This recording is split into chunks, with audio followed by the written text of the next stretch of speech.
Okay, good evening, everyone. Tonight, and first I have to just hope everyone had a very nice Yontif of Pesach in our shul, Baruch Hashem. It was really, really beautiful to see so many people coming back, and especially the ability to see many family members who we have not seen in quite some time back in our shul celebrating the Yontif of Pesach all together. What was fascinating, and it strikes me, is at the end of Yontif, not only the end of the Yontif of Pesach, but also on Yom Kippur and Sukkot and Shavuos, we say Yisker. And Yisker is a time when we reflect and we think about all the people that we lost. And if you think about the word Yizkor, that doesn't seem to be the appropriate grammatical expression of that word. The word should be Zachor or Zocher. The act that you're doing is remembering, either remembering the past or remembering right now what you're remembering in the past. So that word should be Zachor, remembering the past, or Zocher, the act of what I'm doing right now. Yizkor means will remember in the future. And it always struck me as something very strange, as the way that we, commemorate and remember all of the, our family members, loved ones that we lost. And perhaps the message of Yizkor is that it's not just enough to remember the past, but our past needs to inform, it must inform our present and our future. It's not enough to keep these as memories. They need to inspire us for the future and to make us greater and to make us better, and to never forget what happens, not only because of the past, but because we can't let things in history repeat itself.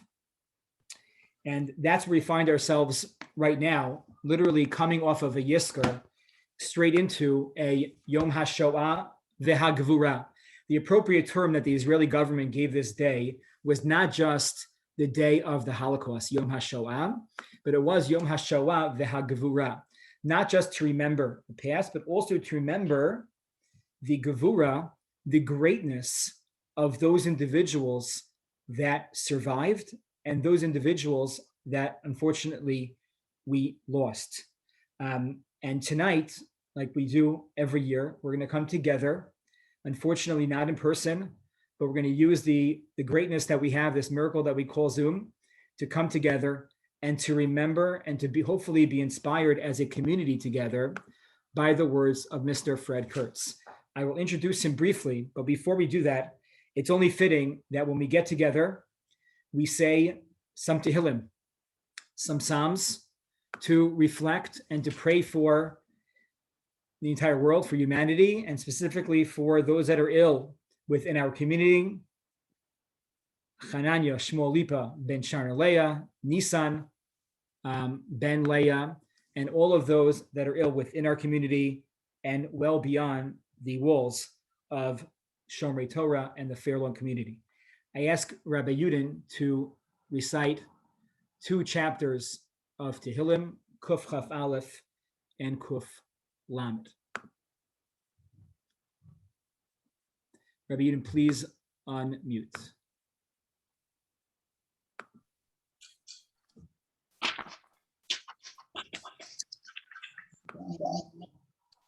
Shir Lama. Eso einai el hehorim me'ayin yavo Ezri. Ezri me'im Adonai osei shamayim va'oretz. Al yitain lamot raglecha al yonum shomrecha.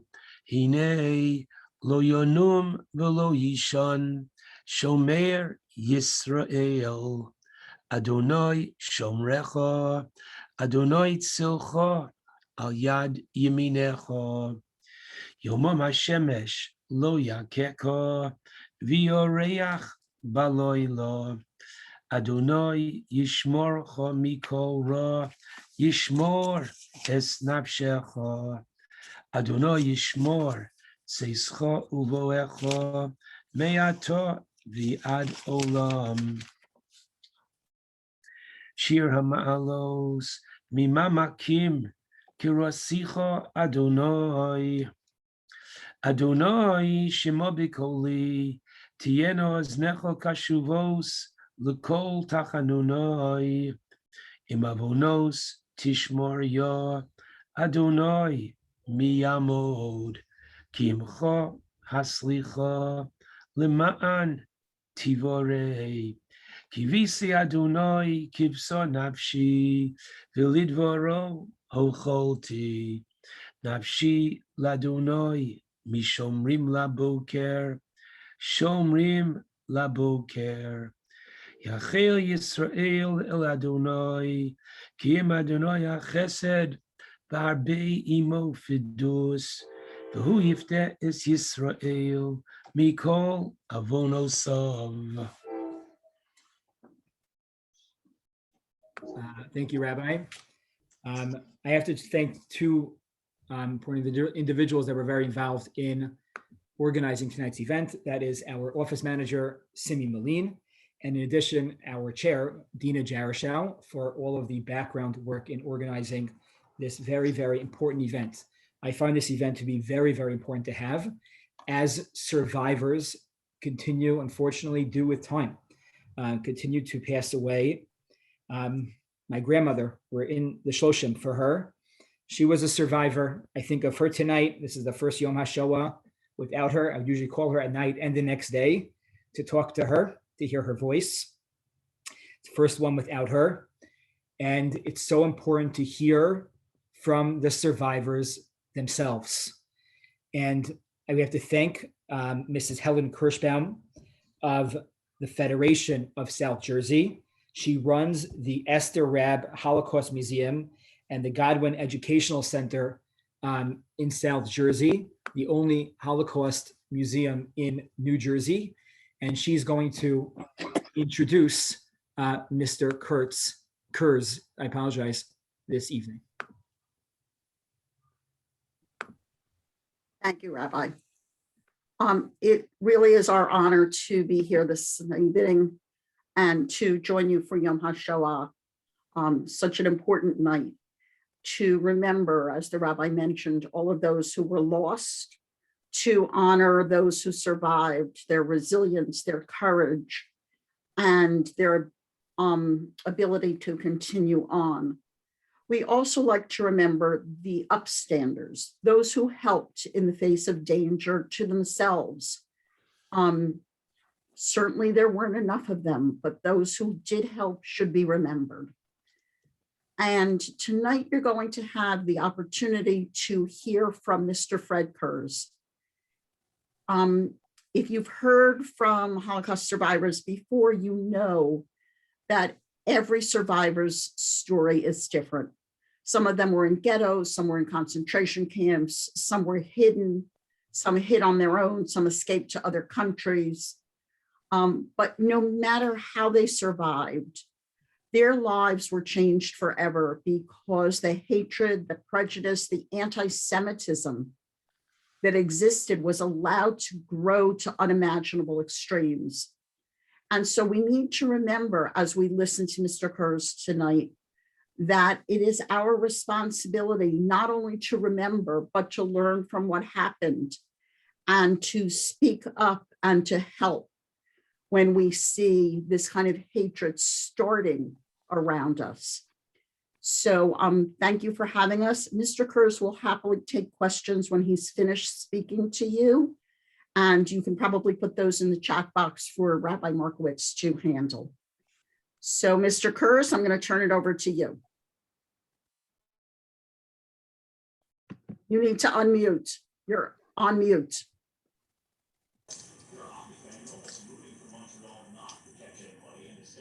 Mr. Kurz, please unmute. Mr. Kurz, you're on mute. You got it. I thought I got it. Can you hear me now? Yes. Okay, I didn't. Well, I'm glad that should be the worst that should happen today. Anyway, thank you, Mrs. Kirschbaum, for the nice introduction. And because I'm doing my talk using the Zoom format, it necessitates that I have a shorter time to tell my story than if I were with you in person. But hopefully it will leave more time for your questions, which should fill in some of the details that I'm skipping in my presentation. And as you heard, if you would fill out from the chat, then either the rabbi or Mrs. Kirschbaum will ask those questions for you. So my name is Fred Kurz, and I'm a survivor for the Bergen-Belsen concentration camp, which was located in Germany, and prior to that, from the internment camp called Westerbork, located in Holland. My mother, my sister, and I were taken from our home in Amsterdam, Holland, in the midnight roundup of Jews that was happening each night in the Jewish section of the city. It was characterized by terror and noise from sirens, flashing lights, growling dogs, shouting German soldiers dressed in high boots, with nightsticks banging on doors and rousting out the residents, with shouted commands of schnell, schnell, which of course in German means quickly. We were allowed just a few minutes to gather some personal belongings before being pushed and herded into trucks for the start of our detention and imprisonment for the crime of being Jewish in a Nazi-occupied country. This happened to us in the middle of 1943, when I was only 6 years old, and my sister Dorianne, only 1.5 years older than me. Therefore, the recollections that I will tell you are of a child survivor, whose memories are much more fragmented than if you might hear from an adult survivor. But I remember quite a lot, as those were traumatic times for me that made deep impressions and does not compare to what most people normally remember from the time that they were 6 years old. This scene of our detention, which I just described, was very characteristic of the way these nighttime raids were conducted in the Jewish neighborhood of Amsterdam. Only one thing was different for my sister and me that night, because we were hidden in the walls of our apartment, in places that my mother had prepared for us, because she had anticipated that our turn to be arrested would come at any time. We hurried to our hiding places during the raid, and when all was clear, or maybe even the next morning, I don't remember that, the Dutch underground took us out of our apartment and as was prearranged by my mother, and placed us with various families throughout Holland, sometimes in the open, usually only in a rural setting, and sometimes in a secret location in more cosmopolitan settings. And so we became hidden children for several months until we were reunited with my mother in Westerbork in the end of 1943. It is complicated to explain how my mother arranged it, and I don't even know the details of how we became reunited with my mother in Westerbork, which was with full knowledge and direct request of my mother of the underground. It is only important to tell you that she had heard that there was an opportunity for some Jews, and I've read anywhere from 1,000 to 2,500, to be exchanged for German nationals detained in Palestine by the British, and that the transport, meaning the train, to start that exchange was leaving from Westerbork soon, and she wanted us to be together. My mother's ability to get us on the list for the exchange surely saved our lives, as that train went to Bergen-Belsen concentration camp. By any measure, not a good place to end up, but nearly all the other inmates of Westerbork were shipped to Auschwitz, which was one of the most notorious killing centers of the Nazi era. Over 90% of the Jews of Holland were killed by the Nazis during the war, the highest percentage of any country in Europe, and most of those were sent to Auschwitz. I would like to back up a moment and talk about my very early childhood and my family background. I was born in Vienna, Austria in 1937. I was only about 1 year old when Kristallnacht, also called, of course, a Night of Broken Glass, happened in Germany, and similarly also in Austria, which had previously been annexed by Germany under Hitler. I assume that most of you are familiar with the term the Kristallnacht event, when the state-sponsored terrorism was permitted to target Jews, and it was done by Nazi gangs and the general population. It was called, of course, in the Nights of the Crystal Nacht, because one of the things happened was the Jewish store owners were targeted particularly, but they're breaking the front glass of their stores. Also, synagogues were terribly destroyed. Some of you may also know that Hitler was born in Austria, and he wanted to unite all the Germanic peoples as a first step to world domination. For my parents and many other Jews in Germany and Austria, this was the last straw in a growing crisis for Jews, which had been building up for 5 years when Hitler came to power in 1933. Most Jews, including my parents, decided to leave Austria and Germany in late 1938 for the safety of other surrounding countries, or if you were lucky enough to have a visa to go to the United States of America. My father and his 4 siblings had an optical business in Vienna with international clients, and they left Austria with all their families for countries which they had the most business contacts, with my father deciding to go to Holland. Unfortunately, Holland was one of the first countries of Western Europe to be invaded by Germany at the start of the Second World War. And we were soon again under the domination of the Nazis while living in Holland. There were continual and increasingly restrictive edicts and laws against Jews, mostly to curtail the freedom of movement and assembly, the wearing of the Jewish star and all outer garments, restrictions on the use of public transportation and allowable stores to shop, types of businesses that can be conducted, limits on ownership of money and jewelry, and many other onerous laws that made life very difficult. Jews were often arrested in roundups on the street for no apparent reason, other than being Jewish, of course. And my father was caught up in one of these raids in 1942 and sent to a number of camps in Germany, but eventually he was also sent to Auschwitz, where he sadly died in the gas chambers. I will try to tell you about my life in Bergen-Belsen, where we were imprisoned for about 1.5 years. All that time, I was together with my mother and my sister, which was another important reason for our survival. Due to our special status as exchange Jews, we were in a special compound where mothers and children were allowed to be together. Also, we did not get the number imprinted on our forearms, as it was always assumed that we would be freed, wherein after the exchange was processed, we would never need the number, but the exchange never happened. It was not possible for anyone, no less children, to survive the conditions of the camp by him or herself. My sister and I were constant companions, and even at our young ages, were very dependent on each other. We were alone for long periods of time while our mother was sent to work groups, and there were many dangers and circumstances which we shared or avoided to help us survive.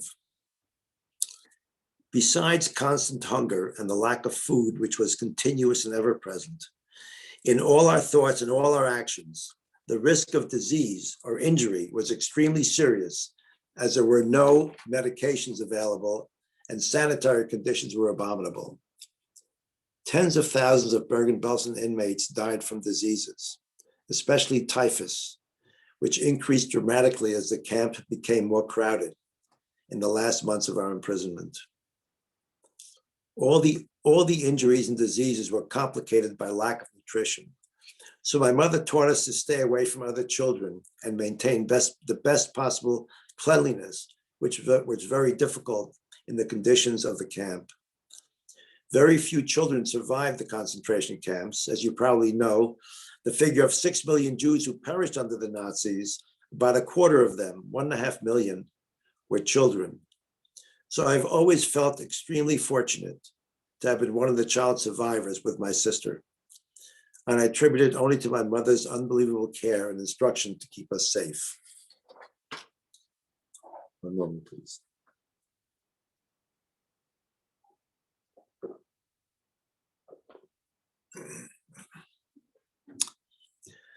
The lack of food and the feeling of hunger was continuous without let up. and an everyday occurrence due to the meager rations that were given out each day. Our daily rations consisted of a dark, thin liquid in the morning, a fake coffee of some kind that came lukewarm in large metal containers, prepared some other place in the camp, and carried to our compound by 2 struggling inmates who had to lift this heavy container and set it up for distribution, which was always outside the barracks in all weather conditions. I did not drink this very often, preferring instead some plain water or some other liquid concoction my mother had prepared for us. In the afternoon, there was a small ration of bread, I estimate about 2 or 3 inches wide, and a thin soup made from kohlrabi and a few potatoes. This kohlrabi, which was the kind normally fed to pigs, had an ugly yellow color with spiny, hard to chew veins running through it that I could not tolerate and spit out whenever a piece got into my mouth, instead of a piece of smooth potato, which was very rare, but much more desired. I still do not eat kohlrabi to this day, even the nice green kind that is sold in this country. And even to this day, I do not like any food that has a mixed coarse and smooth consistency in my mouth because of the immediate memories it creates for me. Sometime early in our stay in Bergen-Belsen, I became very sick from what was called a kidney infection. I don't know how they arrived at that diagnosis because there were no doctors at the camp, although there was an infirmary to house the sick and where I was sent. It would normally have put me in even more serious danger, a small child being left alone every day for many hours.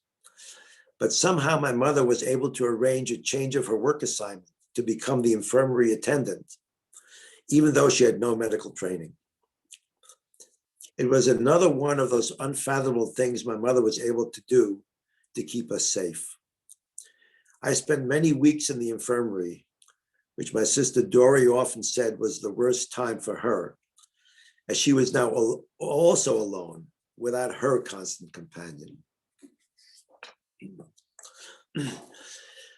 Another significant part of the camp life was the daily lineup, or appel, as it was called, where all the inmates had to stand in a specific formation to be counted.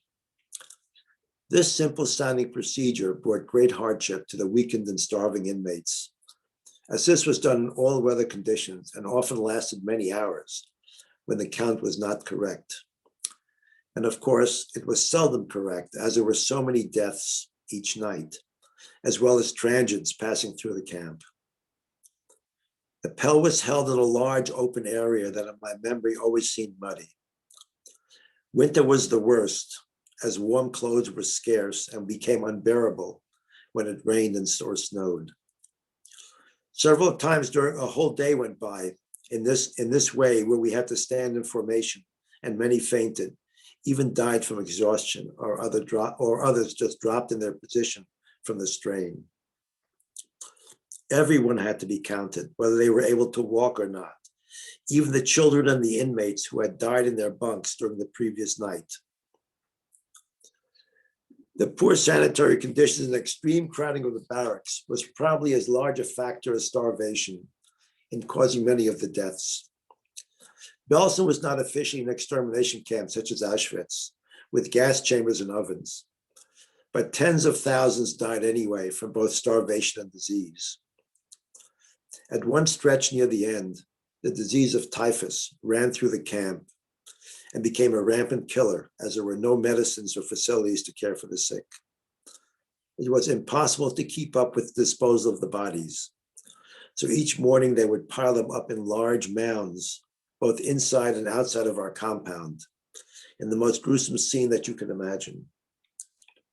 Somehow Dory and I were not affected by this scene, as children or even grown-ups might be today. We knew what these piles contained, and we even looked at them for what I remember now are many hours through the barbed wire. I think we felt badly about seeing them, but we accepted it as part of camp life. Lice were a large factor in the spread of disease, and we took special care with combs and other personal cleanliness methods taught to us by our mother to not let them get the better of us. The risk of disease or injury was extremely serious as there were no medications available and sanitary conditions were terrible. All the injuries and diseases were complicated and made more dangerous by lack of nutrition. So my mother taught us to stay away from other children and maintain the best possible cleanliness, which was very difficult. Bergen-Belsen was liberated by the British in the middle of 1945. But again, due to unusual circumstances, we were not there at the time. As the Allies were getting closer to the camp with the Russian army approaching from the east, and the American and British forces were from the west, the Germans decided to prevent the liberation of as many of their wretched prisoners as possible by sending them closer to the interior of Germany, which were areas still controlled by their army. They filled 3 trains with about 2,500 inmates each, which was only a small fraction of those in Bergen-Belsen at the time, and sent them out of the camp in stages. We were on the 3rd one of these transports that left the camp only a few days before liberation by the British. And we were mostly locked up in that train for 14 days and nights, with little food or water and no sanitary facilities. I learned much later, after reading many accounts of these events, that the Germans were trying to send us to Theresienstadt, another notorious camp further into the interior of Germany. However, at the time, I was almost 8 by that point, and I don't even know how I got this idea, but I was sure the Germans wanted to drown us, and I was terrified each time the train passed a river or a body of water. And it was the only time of my whole concentration camp experience that I remember being afraid. Of course, the train was in the midst of a hotly contested war zone. There were daily airplane dogfights overhead, strafing of the train by Allied warplanes who did not realize that there were Jewish prisoners aboard, and nearby bombings were a daily occurrence. As a result, the train stood still for long periods of time, either due to damaged tracks or lack of fuel for the locomotive. Hundreds, if not thousands, died on this train from hunger and disease, until on the 14th night, it was unusually quiet. When we awoke in the morning, the Russian army had surrounded the train and allowed us to get out and take up housing, which they had cleared of local residents in the nearby town called Trobitz, not far from the city of Leipzig, which was a much larger city. My mother, who was still alive but gravely ill, was too weak to leave the train and walk to the town. So my sister and I, together with a lady who we knew, found a little wagon that we used to wheel her to the house in which we had selected to stay. There was plentiful food in all these houses of the town. And with the care given mostly by my sister, who was all of 9 years old at the time, my mother was nursed back to reasonable health, so that about a month later, we could all travel back to Amsterdam on a Red Cross train. When we arrived, my mother was immediately put into hospital because she was still very sick and very weak. But she was never able to leave the hospital, and she died a few months later. My sister and I were cared for by a family friend in Holland, and my family in the United States arranged for us to go to Sweden to establish a residency, as it was easier to obtain a visa to immigrate from that country. Eventually, Dory and I came to the United States on the Swedish ship called the Gripsholm, and we arrived in this country on August 5th, 1946, just a few days after my 9th birthday, which was still on the ship.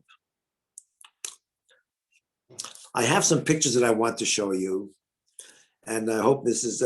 Kirschbaum will be able to somehow get these on the screen. Okay, let's see how we do here, Fred. The first one shows one of the many newspaper articles that printed pictures about our arrival in America that appeared on that day.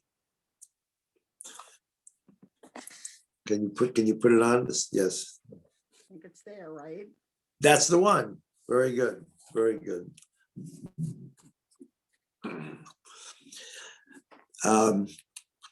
Now, two children traveling alone on a ship was a better story than reporting it on the surprise visit by the sister of the mayor of New York, who was also on the ship on the occasion of the mayor's birthday, which was the reason the reporters were there to begin with.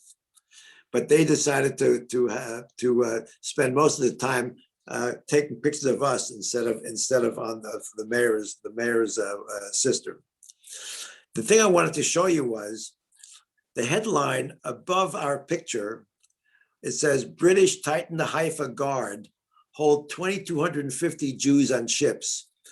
That was the time of the movie called The Exodus. If you remember, it was a movie with Eva Marie Saint and the other actor, and Paul Newman, exactly. My wife helped me on that. Anyway, so this is just by coincidence. That was the headline above our picture, because I basically cut the picture, the picture out for what we saw, but then I realized what it was above, and I have this whole page of the newspaper now mounted on a large background in our house now. You can see that they position us very nicely for a true public interest story, but they got most of there's a detail written at the bottom there, but most of that is incorrect. Mr. Kirkland, could you do the other? This is a picture of us a year after the concentration camp. I want you to see the other picture, which was only a few months after we arrived back in Holland. Yes, notice our house. Our hair is still very short, but we look pretty healthy, and this shows how quickly children can recover from a terrible 2 years in the concentration camp. We were starving, and here we look robust and healthy. So I always love this picture because it shows Dory and me together in such a good, beautiful picture. So I wanted to say one more thing that I'm going to change the subject here. As a postscript, I'm sad to tell you that my sister died more than 10 years ago from cancer, but we stayed very close all the years after our liberation, and we always continued our supportive relationship for each other. So my story that I usually would tell you is almost finished, but I need to add one more chapter to add a related recent event that is very meaningful to me. And as you know by now, that my mother died in Holland, and she was buried there in a well-kept Jewish cemetery.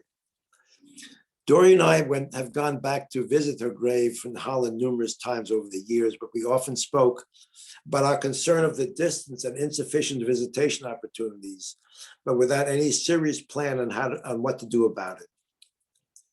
When Dory's cancer returned at the start of the new century, she thought it would be prudent for us to purchase cemetery plots, which we did in central New Jersey, where my father, my grandfather, and other family members are buried. And we purchased a plot of 4 graves, one for Dory, 2 for my wife, Rachel, and me, and one for someone to be named later. We both knew who it was, but we still were in a procrastination mode. We often spoke about moving our mother's grave to this country, but we're very unsure if it was possible from religious and even of practical considerations after more than 50 years. And we had no idea how to go about it. We also felt it would be an invasion of what we considered her restful repose. Yet we always continued to talk about it. Well, Dory died in 2005, and now it's up to me alone to make that decision, and the responsibility weighed heavily on my conscience, especially that I was approaching 80 years old. And I realized that after I'm gone, it would be very unlikely that anyone from our family would ever visit her grave in Holland. When my wife Rachel and I had booked a spring 2016 river cruise to Holland and Belgium called Tulips and Windmills, I realized what might be my last opportunity to bring my mother's remains to this country. But it wasn't until the plane landed in Holland 2 days before the start of the cruise that I finally gathered the courage and resolve to start the process, but still without any idea of how to go about it. However, when we arrived at our hotel in Holland, even before we put our baggage into our room, I made an inquiry from the information desk as to the location of the nearest synagogue, which seemed to me like a good place to start. And miraculously, there began a whirlwind of visitations to officials and interviews with various local rabbis who had responsibilities with the different aspects of my mission. Over those 2 days before the start of the cruise, I had accomplished everything I could possibly have done to start the process of moving my mother's grave to the United States. There was still much to be done from our end of the United States, but at least the process was started. Without telling you more of the details and many of the difficulties we encouraged, but with the help of our local rabbi, our funeral director, and others, it still took more than a full year since I started the inquiries in Holland until May of 2017 to actually bring the remains of my mother to the United States. Now, finally, after more than 70 years after her death, she's peacefully reinterred next to Dory, and I can visit her grave whenever and as often as I feel the need. Possibly the best part of this adventure is that all my children and grandchildren were also present and involved in her reinterment, and they have all learned a great deal about our family history. After all, it is they and not me that are my mother's legacy. And I feel it is the reason she gave her life for me, to allow them to be born. With that happy thought, I will stop talking and wait your answers, and I'll try to answer you. I thank you for your attention.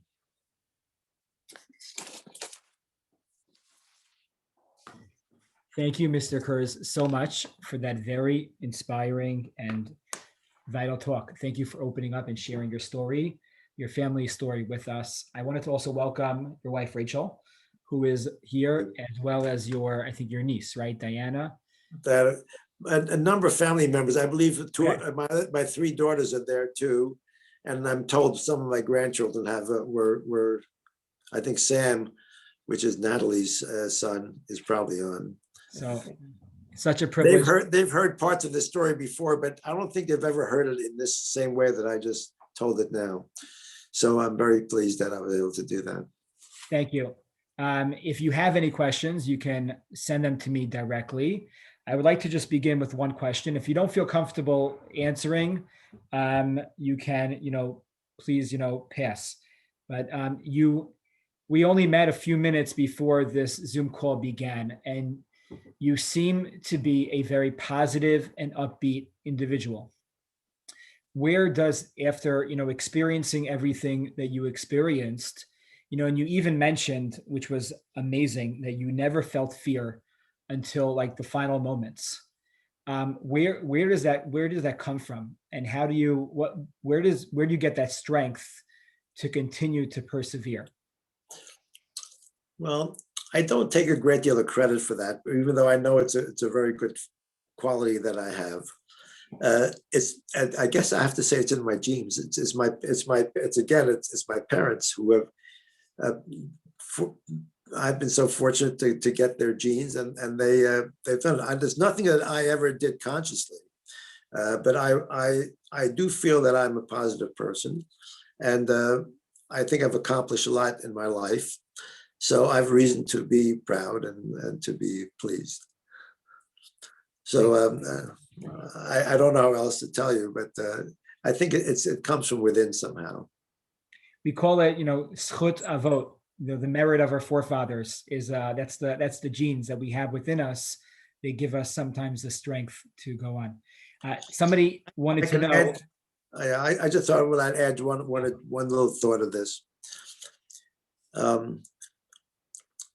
The years up to 9 years old were, of course, terrible time. But after 9, I came to this country. My aunt and uncle took us in, my sister and me, and we lived with them and my 2 cousins, Diana and Vivian. I think they're both listening. And we had all the things that middle-class Americans are able, especially those that came from Europe, are able to achieve and to do. They gave us all the peripheral things that we needed to succeed and to be good members of the society and good Jews and good in many ways. And I must say, all of my father's brothers' children. No, I said that wrong. My grandfather had four sons and a daughter, and 3 of those came to this country, and they helped to sort of give us a little support, extra support when we came. And but after we entered school and we became Americanized, we were just like all other children. And I never had to actually think of those times, except when specific things happened, where Dory and I would look at each other and we knew exactly, without a word spoken, that this reminds us again of those days. Yeah, wow. So I'm just reading some of the questions that came in. Did you and your sister do anything in the camps? You said you kept each other busy. Was there any work that you had to do? No, we were, remember, we were as 7 and 8 years old. She was 8 and 9. There was no work, but we created games for ourselves. She had one little animal, one little doll, and I had one car, a wooden car. It's about a few inches long. And I made tracks in sand, and she somehow played with the doll.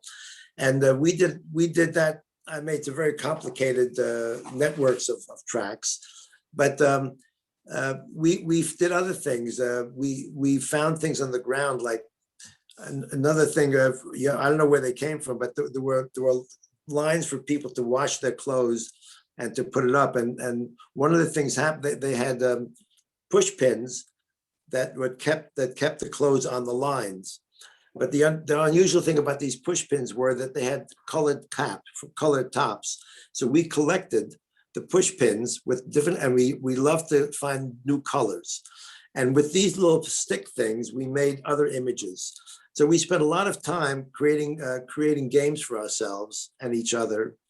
And we also, there were other things. I guess I don't remember that there specifically was a time when we played with other children. It was in the beginning after we arrived, we did. But once the danger from disease was so great that my mother did not permit us to go with other children. So we invented games. That's essentially the answer. Well, thank you. That's part of the positive thinking. I'd never equated those things, but it probably helped. Yeah, Dory was also the most positive person that you can imagine. So, well, thank you. And what habits or behaviors have you, if any, have you adopted because of your experiences?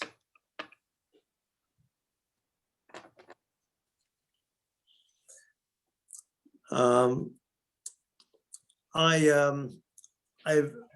never say no when I'm asked to help, whether it's with my time or financially, or in some way. I do what I can when I'm confronted with a need that other people have, and it's a good quality. But I don't want to talk about my qualities all that much. It's not something I want to do. But I would like to even tell you that the person who gave the most of her person and her treasures is Dory, my sister.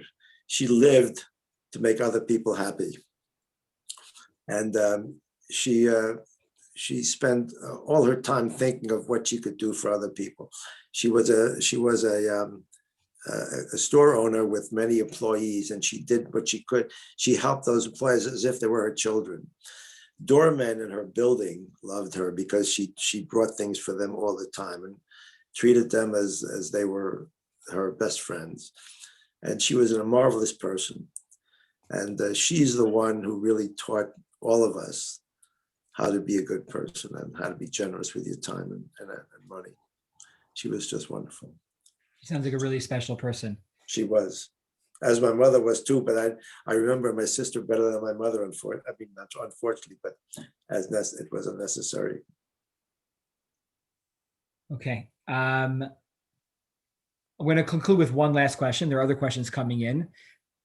I guess if there was one message that you would like all of us here, and particularly I would say the younger generation, to take from your story, what would it be? Well, I'm at this. This is the key of why Holocaust survivors speak. It's to teach the lesson that hatred and tolerance of hatred and tolerance of discrimination allowed Nazism to create the conditions that we were under the concentration camp. It happens today. It's no different today when good people are not speaking up about what's wrong with society and where hatred and discrimination are rampant. We allow it to happen. We turn away. And as Elie Wiesel said, the opposite of good is not bad, it's indifference. And it's the indifference of people that we have to work against. So once it goes too far, as it did under Hitler, you can see what happened. We have to speak and stop it before it gets to the point where people take that as a norm. So that's the takeaway. It's not from any particular story of anybody can tell us what happened to them, but what are the underlying reasons that it happened at all? And that's where you have to speak up and say things, but don't be indifferent. Okay, Mr. Kurz, thank you so much for sharing again. Thank you, Mrs. Kirschbaum, and thank you everybody for coming and joining us this evening. I urge you, as tonight, tomorrow is Yom HaShoah, to go online. There are many more opportunities to learn. There's always more to learn about the Holocaust, individual stories and historic stories. And Hashem, the Almighty, should give you strength and courage and health and continued health for many, many years to come. Ad Mea V'Esrim, you say, until 120. Thank you so much for joining us and taking time out of your schedule to join us tonight. And we should share only in good times together for us and the Jewish people and really the entire world. Thank you for that. Good evening. Thank you very much, Rabbi. Thank you. Thank you very much. Thank you. Thank you very much for listening too. Thank you. Good night. Good night. Have a good night. Everybody.